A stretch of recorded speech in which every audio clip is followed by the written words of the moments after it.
안녕하세요. 역사 채널입니다. 오늘은 한국 고대사에서 가장 흥미로운 시기 중 하나인 고구려, 건국 초기의 생존 투쟁, 고구려와 신전쟁에 대해 알아보겠습니다. 기원전 1세기, 고구려의 위대한 지도자 유리왕이 이끌던 시대, 신나라의 강력한 군사력과 한반도 북부의 패권을 두고 벌인 이 전쟁은 고구려라는 국가의 존립을 결정짓는 역사적 사건이었습니다. 오늘의 영상을 통해 2000년 전의 긴장 속 한반도 북부 역사를 함께 만나보시기 바랍니다.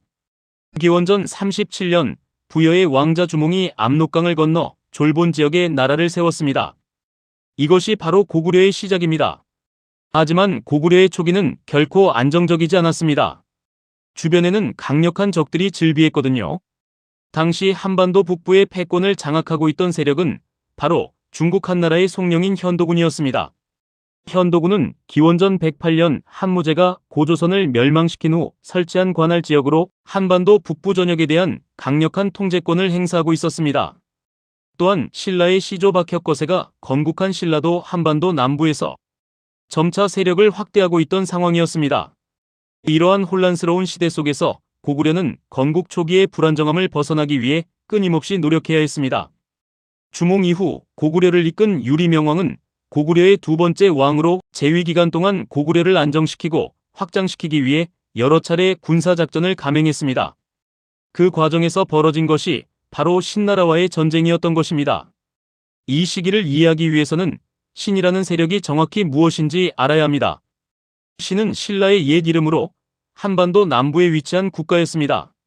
신라는 기원전 57년 박혁거세가 건국하여 한반도 남부에서 백제, 가야와 함께 삼국시대를 형성하고 있었던 나라입니다. 따라서 고구려, 신라 전쟁은 한반도 북부의 고구려와 남부의 신라 사이에 벌어진 전쟁이었으면 이는 한반도 전역의 패권을 놓고 벌어진 초기 삼국 경쟁의 일부였습니다. 주몽의 뒤를 이은 유리왕은 기원전 19년부터 기원 후 18년까지 약 37년이라는 긴 세월 동안 고구려를 통치했습니다. 유리왕의 재위 기간은 고구려 역사에서 매우 중요한 의미를 지닙니다. 왜냐하면 이 시기에 고구려가 초기의 불안정한 국가에서 벗어나 체계적인 정치 체제를 갖춘 안정적인 국가로 발전했기 때문입니다. 유리왕은 정복전쟁을 적극적으로 추진하는 대외 확장 정책을 펼쳤습니다. 당시 고구려는 만주 지역과 한반도 북부를 차지하고 있었지만 여전히 현도군의 압력 아래에 있었습니다. 또한 신라를 비롯한 한반도 남부의 여러 세력들도 고구려에게 위협이 될 수 있었습니다. 유리왕의 대외 정책의 핵심은 고구려의 영토를 지속적으로 확대하고 주변 국가들로부터 고구려의 독립성을 보장받는 것이었습니다.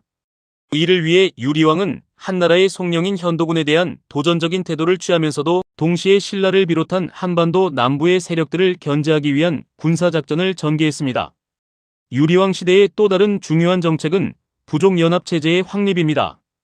고구려는 여러 부족들의 연합으로 이루어진 국가였는데 유리명왕은 이러한 부족들을 중앙집권적 체제로 통합하려고 노력했습니다. 이는 고구려가 더욱 강력한 군사력을 동원할 수 있게 해주었고 결과적으로 신나라 신라와의 전쟁에서 승리를 거두는 데 도움이 되었습니다. 고구려와 신라의 전쟁이 발발하게 된 구체적인 배경을 살펴보겠습니다. 기원전 1세기 한반도의 정치 상황은 매우 복잡했습니다. 한나라의 영향력 아래에 있으면서도 각 지역의 세력들은 자신의 독립성을 지키기 위해 끊임없이 노력하고 있었기 때문입니다. 신라는 한반도 남부에서 점차 세력을 확대하고 있었습니다. 신라의 건국자 박혁거세 이후 신라의 왕들은 신라의 영토를 지속적으로 확장했으면 신라 주변의 여러 소국들을 복속시켜 나갔습니다. 이러한 신라의 팽창은 자연스럽게 신라와 고구려 사이의 충돌을 야기하게 되었습니다. 고구려와 신라의 전쟁이 발발한 직접적인 원인은 영토 분쟁과 패권 경쟁이었습니다. 유리왕은 고구려의 영토를 더욱 확대하기 위해 신라 쪽으로의 남진을 시도했습니다. 고구려의 남쪽 경계를 넘어 더욱 아래로 내려가려는 고구려의 의도는 당연히 신라의 강력한 저항을 불러일으켰습니다. 또한 이 시기에는 고구려와 신라 사이의 국력 차이도 중요한 요소였습니다. 고구려는 건국 초기였지만 만주 지역의 광대한 영토를 차지하고 있었으며 유리왕의 적극적인 정복 정책으로 인해 점차 강력해지고 있었습니다. 반면 신라는 아직 한반도 남부에서 백제, 가야와 경쟁 중인 상황이었습니다. 또 하나의 중요한 배경은 현도군의 존재입니다. 한나라의 현도군은 한반도 북부에 대한 강력한 통제권을 행사하고 있었습니다. 고구려가 신라 방향으로 남진을 추진할 때 현도군은 때때로 신라와 연합하여 고구려를 견제하기도 했습니다. 따라서 고구려와 신라의 전쟁은 단순히 두 나라 사이의 전쟁이 아니라 현도군과 신라, 그리고 고구려가 얽혀있는 복잡한 국제관계의 산물이었던 것입니다. 역사 기록에 따르면 고구려와 신라의 전쟁은 여러 차례에 걸쳐 벌어졌습니다. 유리왕 31년과 33년에 각각 고구려-신 전쟁이 일어났다는 기록이 있으며 이는 당시의 긴장관계가 얼마나 지속되었는지를 보여줍니다. 이제 고구려와 신라의 전쟁이 실제로 어떻게 전개되었는지 구체적으로 살펴보겠습니다. 역사 기록상 유리명왕 31년, 즉 기원후 13년경에 첫 번째 고구려와 신라의 전쟁이 일어났습니다. 이 시기 고구려의 건국 후 약 50년 정도였으므로 고구려는 이미 어느 정도 국가체제를 갖춘 상태였습니다. 첫 번째 전쟁에서 고구려는 신라에 대해 공세적 입장을 취했습니다. 유리왕은 군대를 이끌고 신라 쪽으로 남진했습니다. 당시 전쟁 방식은 현대의 대규모 전투와는 달랐습니다. 기원전 1세기의 전쟁은 주로 야습이나 소규모의 지역 전투였습니다. 그리고 상대방 진지에 대한 기습 공격의 형태로 이루어졌습니다. 고구려군의 주요 장점은 만주 지역에서의 경험 있는 병력과 기마전의 우월성이었습니다. 만주는 광활한 초원 지역이었으므로 고구려의 기병대는 이러한 지형에 매우 적응해 있었습니다.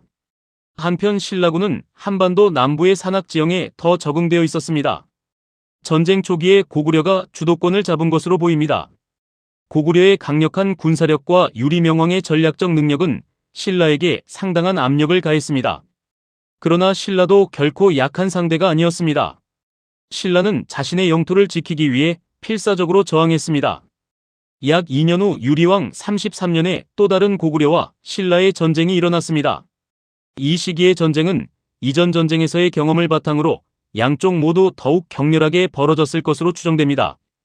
양쪽 모두 이전 전쟁의 패배를 만회하려고 했기 때문입니다. 당시 전쟁에서 중요한 역할을 한 것은 지역 세력들이었습니다. 고구려와 신라 사이의 광활한 지역에는 여러 소국들이 존재했습니다.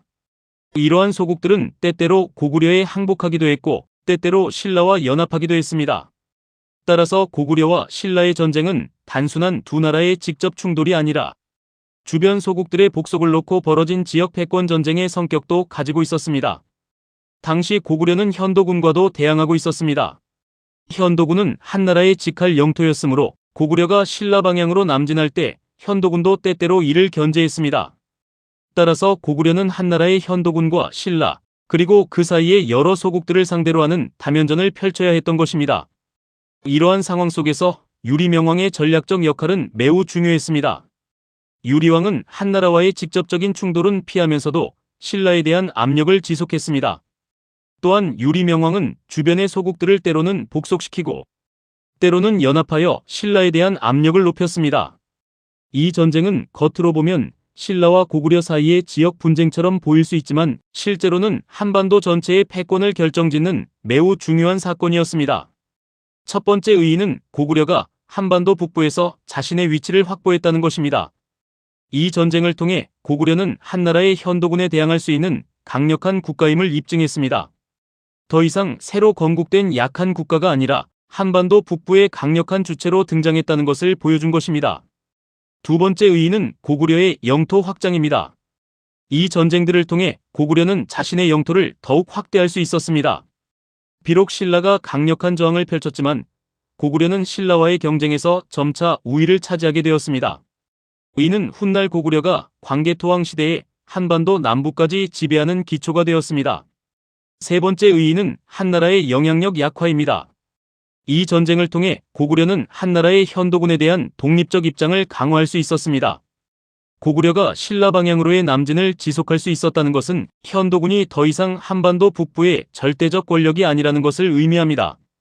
네 번째 의의는 삼국 경쟁의 시작입니다.